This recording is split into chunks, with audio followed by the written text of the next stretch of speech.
भक्तजनों, माताओं, बहनों, सादर जय श्री कृष्ण। हमारे YouTube चैनल में आप सभी का बहुत बहुत स्वागत है। मैं हूं आपके साथ आचार्य धर्मेंद्र शास्त्री। आज हम आपको रामायण की कुछ दिव्य और ज्ञानमयी चौपाई सुनाने जा रहे हैं। इन चौपाइयों को यदि आप प्रत्येक दिन प्रातः काल, दोपहर में या सायंकाल श्रवण करते हैं तो आपके जीवन के बड़े से बड़े संकट और कष्ट भी समाप्त हो जाएंगे। रामायण, जिसका निर्माण तुलसीदास जी के द्वारा रामचरितमानस के रूप में किया गया है, और रामचरितमानस में बड़ी अद्भुत और दुर्लभ चौपाइयां हैं। इन चौपाइयों से आपके कठिन से कठिन कार्य भी सरल हो सकते हैं। जीवन के सारे कष्ट और संकट आपके समाप्त हो सकते हैं। इसके अलावा जो भी आपकी इच्छाएं होगी वो सब पूर्ण हो जाएगी। लेकिन पूरी श्रद्धा विश्वास के साथ में यदि रामायण की इन चौपाइयों का आप प्रत्येक दिन निश्चित रूप से श्रवण करेंगे या नियमित रूप से श्रवण करेंगे तो निश्चित मानिएगा कि आपको इनसे अवश्य ही जो है भरपूर आशीर्वाद तथा कृपा प्राप्त होने लगेगी। तो चलिए रामचरितमानस की दिव्य चौपाइयों की शुरुआत करते हैं। रामाय रामभद्राय रामचंद्राय वेधसे रघुनाथाय नाथाय सीताया पतये नमः।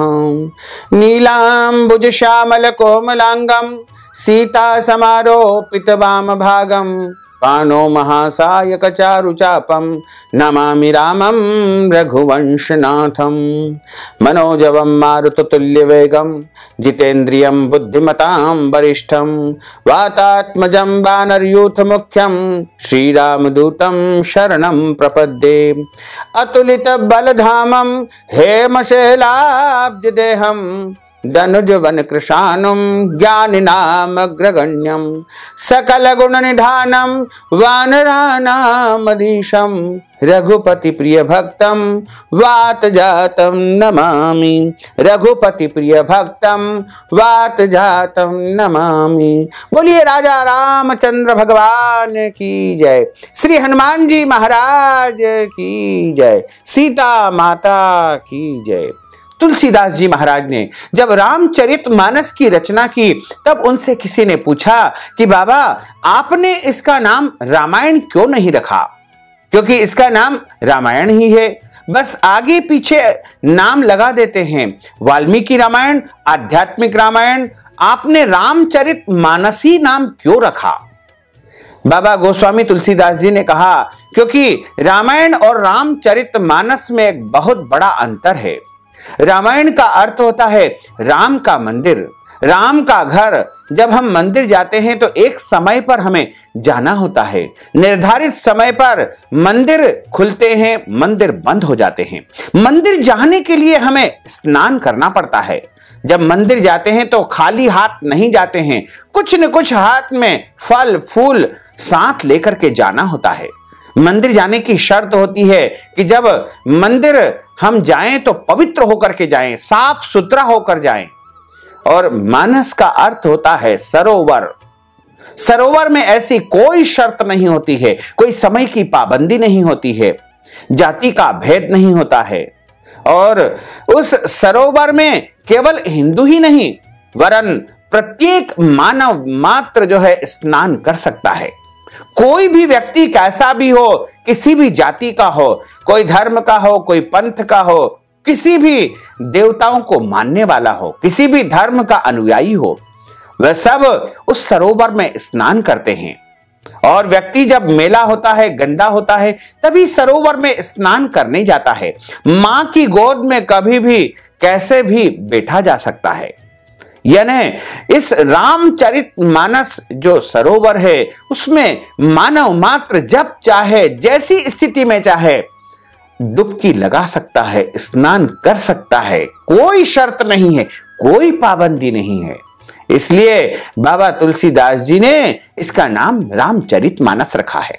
तो आप इस सरोवर में प्रत्येक दिन जब चाहें तब डुबकी लगाएं, इसको पढ़े, इसका मनन करें और अपने जीवन में सफल बनने के लिए इसकी चौपाइयों का मनन अवश्य करें। रामचरितमानस की जो चौपाई हम आपको सुनाने जा रहे हैं, इनको आप प्रत्येक दिन जो है नियमित रूप से यदि श्रवण करेंगे तो निश्चित तौर से आपके जीवन के सारे कष्ट समाप्त हो जाएंगे, सारे संकट समाप्त हो जाएंगे। आप जो भी चाहेंगे वो सब कुछ प्राप्त आप कर पाएंगे। लेकिन आपको प्रत्येक दिन नियमित रूप से लगभग 40 दिनों तक इन्हें श्रवण करना चाहिए। जो मनुष्य रामचरितमानस की इन चौपाइयों को 40 दिन तक नियमित रूप से श्रवण करेगा, निश्चित मानिएगा कि बाबा हनुमान जी उसके ऊपर भरपूर कृपा बरसाएंगे और उसके जीवन के सारे संकटों का हरण कर लेंगे, उसकी प्रत्येक इच्छाओं को पूर्ण कर देंगे, उसकी गरीबी समाप्त हो जाएगी, उसके जीवन के जो है सारे दुख मिट जाएंगे, उसके जीवन में कभी भी कोई संकट उपस्थित नहीं हो पाएगा। तो चलिए अब चौपाइयों का प्रारंभ करते हैं। सबसे पहली जो चौपाई हम सुना रहे हैं वो जीवन में रक्षा के लिए होती है। यानी आप यदि किसी युद्ध में मैदान में खड़े हुए हैं और आप चारों तरफ से घिरे हुए हैं, आपकी सहायता करने वाला, आपकी मदद करने वाला कोई वहां पर नहीं है, तो आपको इस चौपाई को जरूर सुनना चाहिए या पढ़ना चाहिए, जिससे आपकी रक्षा होगी। जीवन की, मनुष्य की प्रत्येक चीजों से रक्षा यदि आप करवाना चाहते हैं, जैसे शत्रुओं से रक्षा चाहते हैं या रोगों से रक्षा चाहते हैं या किसी भी जो है विपत्ति के समय, संकट के समय यदि आप रक्षा चाहते हैं, तो आपको इस चौपाई को जरूर पढ़ना चाहिए। चौपाई इस प्रकार है। माम अभिरक्षक रघुकुल नायक, घृतवर चाप रुचिर कर सायक। इस चौपाई का पठन पाठन प्रत्येक दिन करना चाहिए या श्रवण करना चाहिए। और दूसरी चौपाई है, मनुष्य के जीवन में यदि कोई बड़ा से बड़ा संकट उपस्थित हो गया है, कोई विपत्ति आ गई है, या वह कर्ज में फंसा हुआ है, या कोई ऐसा जो है उसके जीवन में कष्ट आ चुका है या दुख आ चुका है जिसका निवारण या समाधान उसे नहीं मिल पा रहा है, तो उसे इस चौपाई का पाठ करना चाहिए या सुनना चाहिए। राजीव नयन धरे धनुषायक, भक्त विपत्ति भंजन सुखदायक। इसके बाद तीसरी चौपाई आती है। मनुष्य यदि आप अपने जीवन में आगे बढ़ना चाहते हैं, यदि आप प्रभु की सहायता प्राप्त करना चाहते हैं, तो आपको इस चौपाई का पाठ करना चाहिए। मोरे हित हरि सम नहीं को, यही अवसर सहाय सोई हो। उसके बाद सर्वत्र कार्यों में सिद्धि प्राप्त करने के लिए, सभी जगह सफलता प्राप्त करने के लिए आपको इस चौपाई का पाठ करना चाहिए। बंदो बाल रूप सोई रामू, सब सिद्धि सुलभ जपत जो ही नामू। यदि आप किसी को वशीकरण करना चाहते हैं, अपनी बात को मनवाना चाहते हैं, किसी स्त्री या पुरुष को आप अपने अनुसार अपनी बात को मनवाना चाहते हैं, या उच्च अधिकारी या फिर अन्य किसी भी मनुष्य से आप अपनी बात मनवाना चाहते हैं, अपनी इच्छा के अनुरूप कार्य करवाना चाहते हैं, तो वशीकरण के लिए इस चौपाई का पाठ करना चाहिए। सुमिर पवन सुत पावन नामू, अपने वश कर राखे राम। उसके बाद अगली चौपाई आती है। जीवन में संकटों से बचने के लिए, यदि आप चाहते हैं कि आपके जीवन में कोई भी संकट उपस्थित न हो, कोई भी कष्ट नहीं आए, तो आपको इस चौपाई का पठन पाठन श्रवण करना चाहिए। दीन दयालु विरद संभारी, हरहु नाथ मम संकट भारी।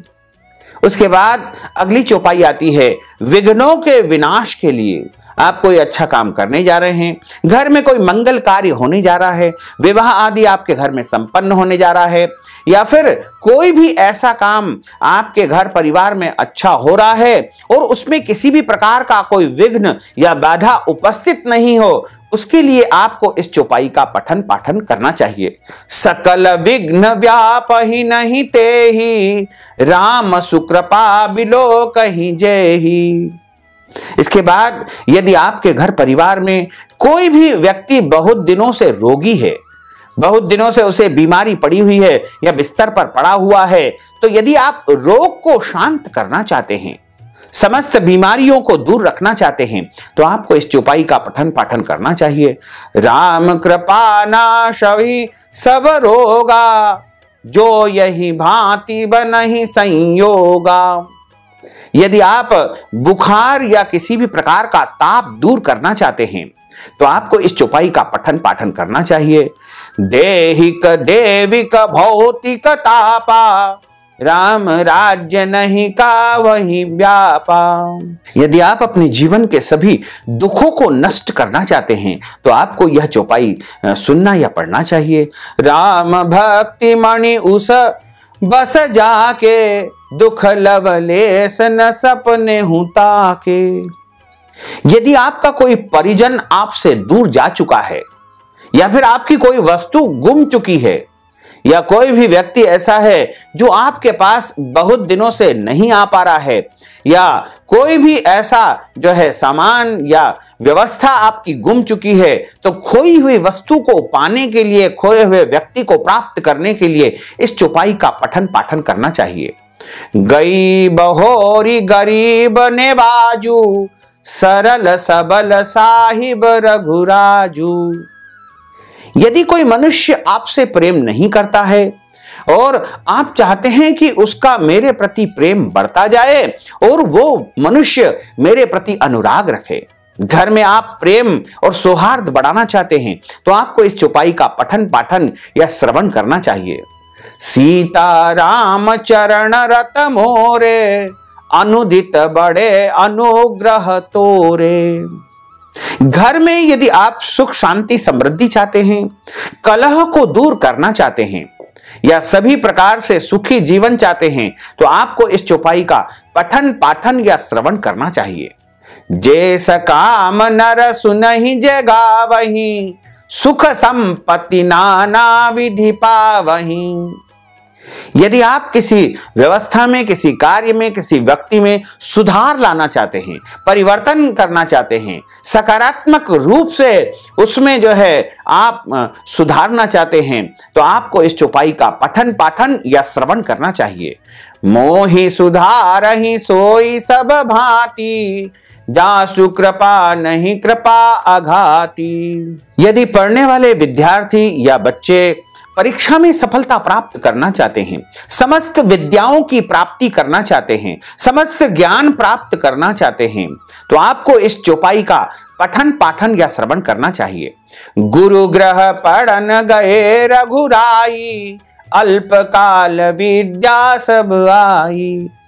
माता सरस्वती की यदि आप कृपा प्राप्त करना चाहते हैं, अपने घर में, अपने मस्तिष्क में माता सरस्वती को विराजित यदि आप करना चाहते हैं, तो आपको इस चौपाई का पठन पाठन करना चाहिए। जहीं पर कृपा करहीं जन जानी, कभी उर अजिर न चावहीं बानी। यदि आप अपनी बुद्धि को निर्मल करना चाहते हैं, अपनी बुद्धि को, अपने मन को पवित्र करना चाहते हैं, या फिर किसी व्यक्ति की बुद्धि को परिवर्तित करना चाहते हैं, तो आपको इस चौपाई का पठन पाठन करना चाहिए। ताके युग पद कमल मनाऊं, जासु कृपा निर्मल मति पाऊं। यदि आप मोह का नाश करना चाहते हैं, बहुत ज्यादा मोह हो चुका है, उसको नाश करना चाहते हैं, मति को जो है आप सुधारना चाहते हैं, तो आपको इस चौपाई का पठन पाठन श्रवण करना चाहिए। होई विवेक मोह भ्रम भागा, तब रघुनाथ चरण अनुरागा। यदि आप अपने परिवार में अपने मित्रों से परस्पर प्रेम बढ़ाना चाहते हैं, या किसी भी मनुष्य के प्रति आपका प्रेम बढ़ना लगे, इसके लिए यदि आप अपनी इच्छाएं करते हैं, तो आपको प्रेम बढ़ाने के लिए इस चौपाई का पठन पाठन या श्रवण करना चाहिए। सब नर करहि परस पर प्रीति, चलत स्वधर्म किरत श्रुति रीति। यदि आप प्रीति बढ़ाना चाहते हैं, तो आपको इस चौपाई का पाठ करना चाहिए। बेर न कर काहसन कोई, जासन बेर प्रीति कर सोई। यदि आप अपने जीवन में समस्त सुखों की प्राप्ति करना चाहते हैं, भौतिक सुख सुविधाएं संपन्नताएं आपके जीवन में बढ़ाना चाहते हैं तो आपको इस चौपाई का पाठ करना चाहिए।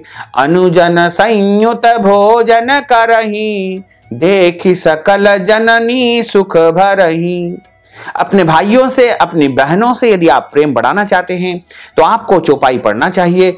सेवा ही सानुकूल सब भाई, राम चरण रति अति अधिकाई।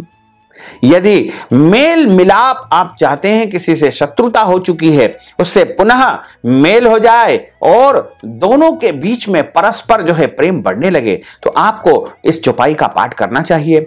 गरल सुधारी पुकारहि मिलाई, गोपद सिंधु अनल सितलाई। यदि आप किसी से शत्रुता यानी दुश्मनी समाप्त करना चाहते हैं तो आपको इस चौपाई का पठन पाठन श्रवण करना चाहिए। बेर न कर काहू सन कोई, राम प्रताप विषमता खोई। यदि आपके बहुत सारे शत्रु हो चुके हैं और आप शत्रुओं का नाश करना चाहते हैं, जरूरी नहीं कि वो शत्रु मनुष्य ही हो। शत्रु हमारा होता है काम, क्रोध, मोह, मद, लोभ, मत्सर, ये भी हमारे शत्रु माने जाते हैं। यदि आप अपने जीवन के शत्रुओं का विनाश करना चाहते हैं तो आपको बोलना चाहिए, जाके सुमिरन तेरी पुनासा, नाम शत्रुघ्न वेद प्रकाशा। यदि आप बेरोजगार हैं, रोजगार प्राप्त करना चाहते हैं तो आपको इस चौपाई का पाठ करना चाहिए। विश्व भरण पोषण करि जोई, ताकर नाम भरत अस होई।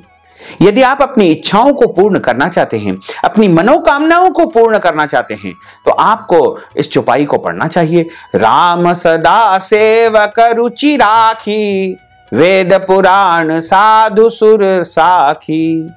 यदि आप अपने जन्म जन्मांतर के पाप, दोष, पीड़ाओं को नष्ट करना चाहते हैं तो आपको इस चौपाई को बोलना या सुनना चाहिए। पापी जाकर नाम सुमरहि, अति अपार भव भव सागर तरही। यदि आप अल्प मृत्यु से बचना चाहते हैं, दीर्घायु को प्राप्त करना चाहते हैं तो आपको बोलना चाहिए, अल्प मृत्यु नहीं कब जीहूं पीरा, सब सुंदर सब निरुज शरीरा। यदि आप अपने घर की, परिवार की दरिद्रता और गरीबी को समाप्त करना चाहते हैं तो आपको इस चौपाई को सुनना चाहिए। नहीं दरिद्र को दुखी न दीना, नहीं को अबुध न लक्षण हीना।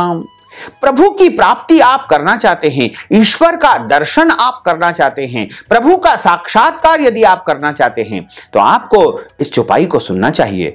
अतिशय प्रीति देख रघुवीरा, प्रकटे हृदय हरण भव पीरा। शोक को, दुख को दूर करना चाहते हैं तो आपको सुनना चाहिए।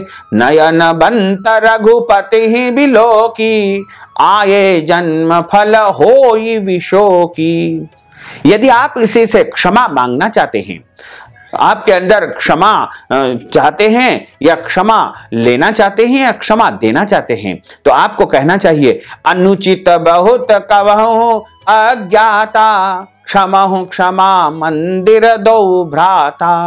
तो ये रामचरितमानस की दिव्य चौपाइयां हमने आपको सुनाई है। अलग अलग कार्यों के लिए, अलग अलग मनोकामनाओं के लिए, अलग अलग इच्छाओं के लिए अलग अलग चौपाइयों का पाठ करना चाहिए। यदि आप पाठ कर सकते हैं या फिर नहीं कर सकते हैं तो रोजाना इस वीडियो के माध्यम से भी आप सुनेंगे तो आपकी इच्छाएं, आपकी मनोकामनाएं पूर्ण हो गई है। इसमें कोई भी संदेह नहीं है, कोई भी संशय नहीं है। इसलिए जो शुद्ध हो चुके हैं वे रामायण में चले जाएं और जो शुद्ध होना चाहते हैं वे रामचरितमानस में आ जाएं। राम कथा जीवन के दोष को मिटाती है। रामचरितमानस एहि नामा, सुनत श्रवण पायहि विश्रामा। रामचरितमानस तुलसीदास जी ने जब किताब पर ये शब्द लिखे तो आड़े में रामचरितमानस ऐसा नहीं लिखा, खड़े में लिखा रामचरितमानस। किसी ने गोस्वामी जी से पूछा कि आपने खड़े में क्यों नहीं लिखा, तो गोस्वामी जी कहते हैं कि रामचरितमानस राम दर्शन की है, राम मिलन की सीढ़ी है। जिस प्रकार हम घर में कलर कराते हैं तो एक लकड़ी की सीढ़ी लगाते हैं जिसे हमारे यहां निसेनी कहा जाता है। जिससे डंडे लगे होते हैं और डंडों के माध्यम से ऊपर चढ़ा जाता है। गोस्वामी जी कहते हैं कि रामचरितमानस भी राम मिलन की सीढ़ी है, जिसके प्रथम डंडे पर पैर रखते ही श्री रामचंद्र जी के दर्शन होने लगते हैं। अर्थात यदि कोई बाल कांड पढ़ ले तो उसे प्रभु श्री राम का दर्शन अवश्य ही हो जाएगा। तो यदि आप प्रभु श्री राम का साक्षात्कार करना चाहते हैं, प्रभु श्री राम की कृपा को प्राप्त करना चाहते हैं, तो आपको रामचरितमानस नामक सरोवर में स्नान करना चाहिए, पठन पाठन श्रवण करना चाहिए। नित्य प्रति जो भक्त इन चौपाइयों का श्रवण करेगा, उसके जन्म जन्मांतर के पाप दोष पीड़ाएं नष्ट हो जाएगी और उसके जीवन की समस्त मनोकामनाएं पूर्ण हो जाएगी। तो भक्तजनों, माताओं बहनों, यदि आप इस पुण्य ज्ञान प्राप्ति के निमित्त दान दक्षिणा प्रदान करना चाहते हैं, तो आप हमारी पेटीएम के माध्यम से, गूगल पे के माध्यम से या फिर फोन पे के माध्यम से या अकाउंट नंबर के माध्यम से कुछ न कुछ धन राशि यदि प्रदान करना चाहते हैं तो अवश्य ही प्रदान कर सकते हैं। साथ ही हमारे इस ज्ञानवर्धक वीडियो को अधिक से अधिक लोगों को शेयर करिएगा, लाइक करिएगा, कमेंट करिएगा, और यदि अभी तक आपने सब्सक्राइब नहीं किया तो अभी और इसी समय सब्सक्राइब अवश्य कर लीजिए। आपको और आपके पूरे परिवार को सादर जय श्री कृष्ण, सादर धन्यवाद।